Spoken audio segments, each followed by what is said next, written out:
There is a Constitution Day celebration tomorrow at Montpelier, the home of James Madison. He is known as the father of the Constitution. On September 17th, 225 years ago, delegates to the Constitutional Convention in Philadelphia signed the document they had created. Monday was Constitution Day, a federal observance that recognizes the signing of the U.S. Constitution. The U.S. government had operated under the Articles of Confederation, which were considered too weak. But when the Constitution was signed in 1787, the process began for it to be ratified by the states to become the basis for our government. And joining us is President James Madison, portrayed by JMU senior Sarah Everett. Thanks for being with us. The pleasure is mine, good sir. Now, the Constitution was signed this past Monday, September 17th, in 1787, but what happened next?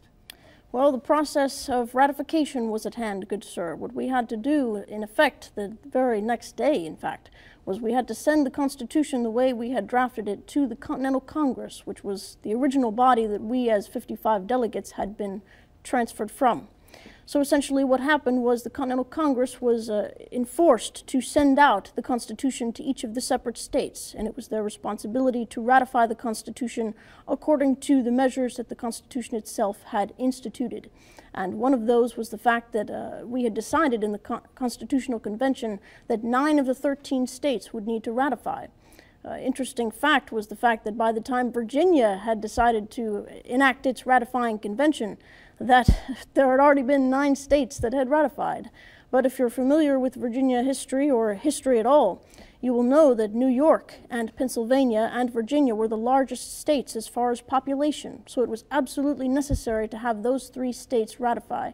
Pennsylvania had already ratified, Virginia was on its way as the 10th to ratify, and I was a member of that ratification convention in Virginia, and New York was later to follow. Okay. Now, you're credited as being the father of the Constitution. How did you come up with the basis for the Constitution? Well, I didn't entirely come up with it on my own, but I have been called the father of the Constitution due to my work in writing what was known as the Virginia Plan. The winter before, winter of 1786, I had spent great voluminous amounts of time at Montpelier, in fact, to research all of the ancient and modern confederacies, to see how these confederacies and these governments had worked, how had they failed, what were their strengths, their weaknesses. And I had been given this material from France, from my good friend Thomas Jefferson, who was an ambassador for our nation at the time. And I had done research prior to 1786, but in our efforts in trying to institute a new form of government to replace the Articles of Confederation, I knew it was absolutely important and necessary to have something pre-planned.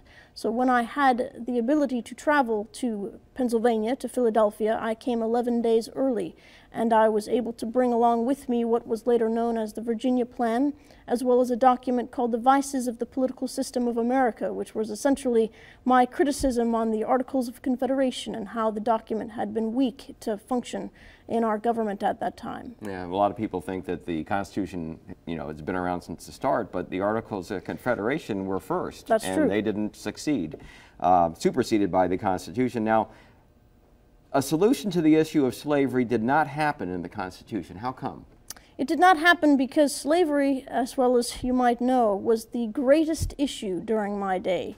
And there were many, many times during the Constitutional Convention when slavery was mentioned, and many delegates had purposefully instituted that it was absolutely necessary to solve the issue, especially when it came to the debates, the very, very long debates that went on many, many weeks, in fact, during those 4 months in Philadelphia, about how the legislative branch should be organized, whether it should be represented the House and the Senate by the populations of the different states, or the size of the Senate, and how each should be equal in and of themselves. And of course, the small states and the large states had different populations, and there would be more power versus less power of minor and major powers. So there was no ability to compromise in this way. And slavery was a great issue in the fact that it was divisive, and it would not bring unity within the Constitutional Convention, and we had to make decisions that would bring unity instead of division. So it was decided that for slaves to be counted in the population for the House of Representatives, that we should only count them 3/5. That's why the Constitution has the 3/5 clause. So this was the only way that we could have compromised the issue of slavery. All right.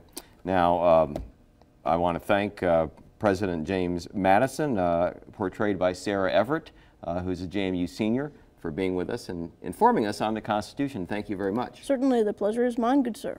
Now, let's tell you about an event going on tomorrow. For information on Montpelier's Constitution Day celebration tomorrow, just go to our website, whsv.com, and click on the Find It link. Montpelier is located northeast of Charlottesville in Orange County. Allison?